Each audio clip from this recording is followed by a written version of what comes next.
ہرقل شاہ روم نے قریش کے قافلے میں ایک آدمی بلانے کو بھیجا، اور اس وقت یہ لوگ تجارت کے لیے ملک شام گئے ہوئے تھے، اور یہ وہ زمانہ تھا جب رسول اللہ صلی اللہ علیہ وسلم نے قریش اور ابو سفیان سے ایک وقتی عہد کیا ہوا تھا۔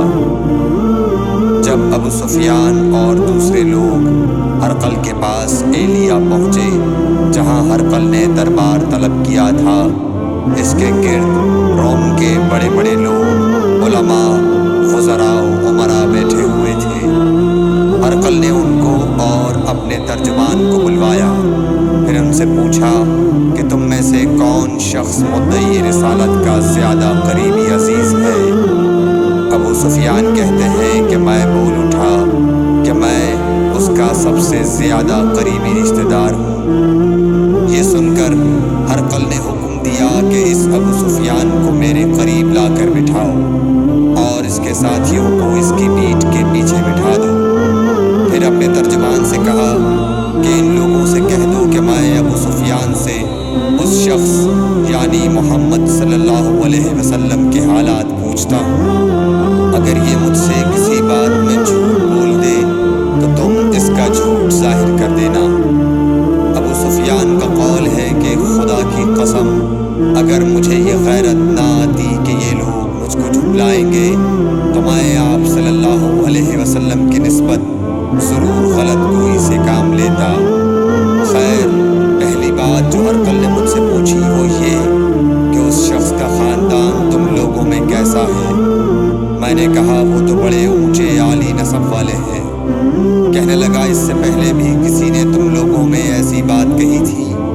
میں نے کہا نہیں۔ کہنے لگا اچھا اس کے بڑوں میں کوئی بادشاہ ہوا ہے؟ میں نے کہا نہیں۔ پھر اس نے کہا بڑے لوگوں نے اس کی پیروی اختیار کی ہے یا کمزوروں نے؟ میں نے کہا نہیں، کمزوروں نے۔ پھر کہنے لگا اس کے دعوے دار روز بڑھتے جاتے ہیں یا کوئی ساتھی پھر بھی جاتا ہے؟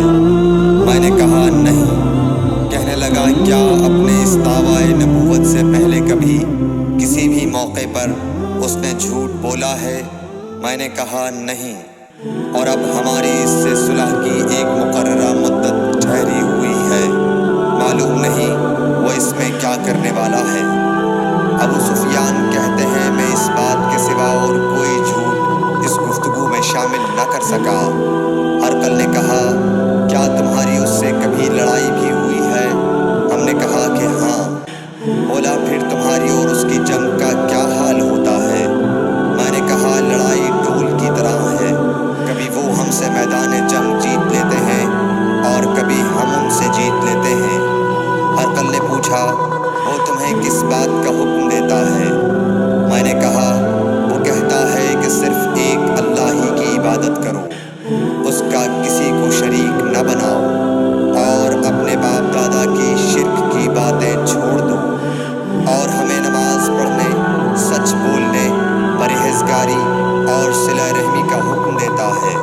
یہ سب سن کر پھر ہرقل نے اپنے ترجمان سے کہا کہ ابو سفیان سے کہہ دے کہ میں نے تم سے اس کا نسب پوچھا تو تم نے کہا کہ وہ ہم سے عالی نسب ہے، اور پیغمبر اپنی قوم میں عالی نسب ہی بھیجے جایا کرتے ہیں۔ میں نے تم سے پوچھا کہ دعوی نبوت کی یہ بات تمہارے اندر اس سے پہلے کسی اور نے بھی کہی تھی؟ تو تم نے جواب دیا کہ نہیں۔ تب میں نے اپنے دل میں کہا کہ اگر یہ بات اس سے پہلے کسی اور نے کہی ہوتی تو میں سمجھتا کہ اس شخص نے بھی اسی بات کی تقلید کی ہے جو پہلے کہی جا چکی ہے۔ میں نے تم سے پوچھا کہ اس کے بڑوں میں کوئی بادشاہ بھی گزرا ہے تو تم نے کہا کہ نہیں۔ تو میں نے دل میں کہا کہ ان کے بزرگوں میں سے کوئی بادشاہ ہوا ہوگا تو کہہ دوں گا کہ وہ شخص اس بہانے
کہا کہ وہ ہمیں حکم دیتے ہیں کہ اللہ کی عبادت کرو، اس کے ساتھ کسی کو شریک نہ ٹھہراؤ، اور تمہیں بتوں کی پرستش سے روکتے ہیں، سچ بولنے اور پرہیزگاری کا حکم دیتے ہیں۔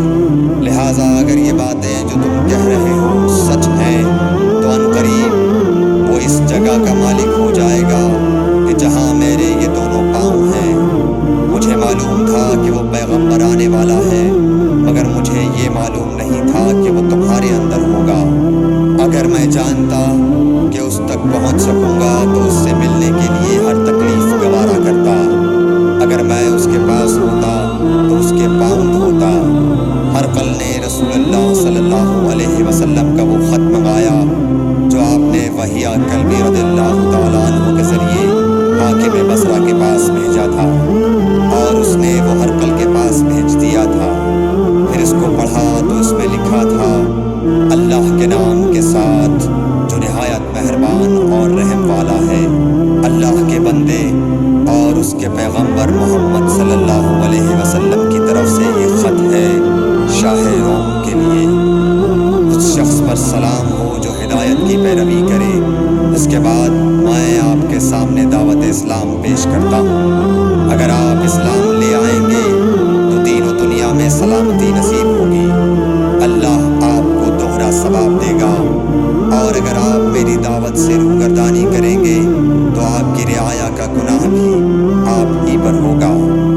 اور اے اہل کتاب، ایک ایسی بات پر آ جاؤ جو ہمارے اور تمہارے درمیان یکساں ہے، وہ یہ کہ ہم اللہ کے سوا کسی کی عبادت نہ کریں اور کسی کو اس کا شریک نہ ٹھہرائیں، اور نہ ہم میں سے کوئی کسی کو خدا کے سوا اپنا رب بنائے۔ پھر اگر وہ اہل کتاب اس کتاب سے منہ پھیر لیں تو مسلمانوں، تم ان سے کہہ دو کہ تم مانو یا نہ مانو، ہم ایک خدا کے اطاعت گزار ہیں۔ ابو سفیان کہتے ہیں، جب ہرقل نے جو کچھ کہنا تھا کہہ دیا اور خط پڑھ کر فارغ ہوا تو اس کے ارد گرد بہت شور و غوغا ہوا، بہت سی آوازیں اٹھیں اور ہمیں باہر نکال دیا گیا۔ تب میں نے اپنے ساتھیوں سے کہا کہ ابو کبشہ کے بیٹے حضرت صلی اللہ علیہ وسلم کا معاملہ تو بہت بڑھ گیا۔ دیکھو تو اس سے بنی اصفر روم کا بادشاہ بھی ڈرتا ہے۔ مجھے اس وقت سے اس بات کا یقین ہو گیا کہ حضور صلی اللہ علیہ وسلم عنقریب غالب ہو کر رہیں گے، حتیٰ کہ اللہ نے مجھے مسلمان کر دیا۔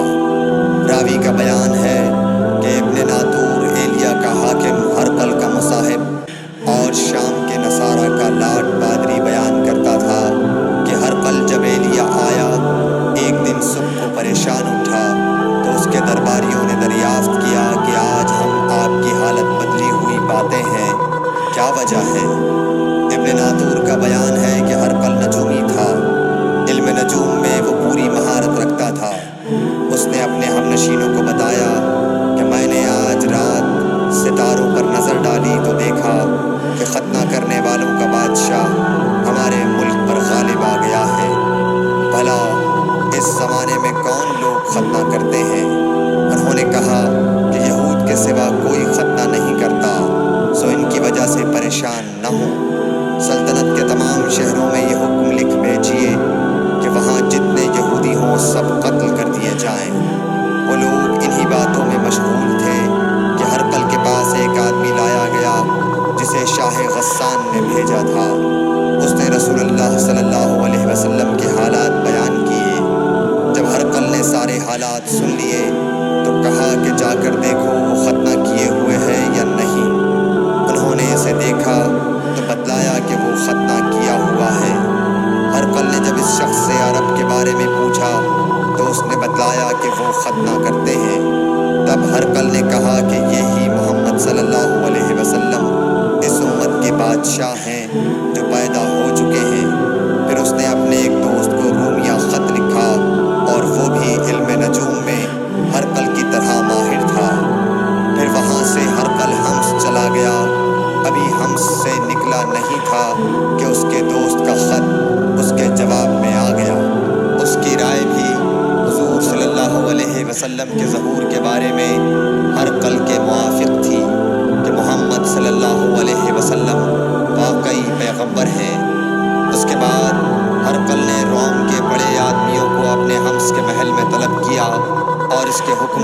محل کے دروازے بند کر لیے گئے۔ پھر وہ اپنے خاص محل سے باہر آیا اور کہا، اے روم والو، کیا ہدایت اور کامیابی میں کچھ حصہ تمہارے لیے بھی ہے؟ اگر تم اپنی سلطنت کی بقا چاہتے ہو تو پھر اس نبی صلی اللہ علیہ وسلم کی بیعت کر لو اور مسلمان ہو جاؤ۔ یہ سننا تھا کہ پھر لوگ وحشی گدھوں کی طرح دروازوں کی طرف دوڑے، مگر انہیں بند پایا۔ آخر جب ہرقل نے اس بات سے ان کی یہ نفرت دیکھی اور ان کے ایمان لانے سے مایوس ہو گیا تو کہنے لگا کہ ان لوگوں کو میرے پاس لاؤ۔ جب وہ دوبارہ آئے تو اس نے کہا، میں نے جو بات کہی تھی اس سے تمہاری دینی پختگی کی آزمائش مقصود تھی، سو وہ میں نے دیکھ لی۔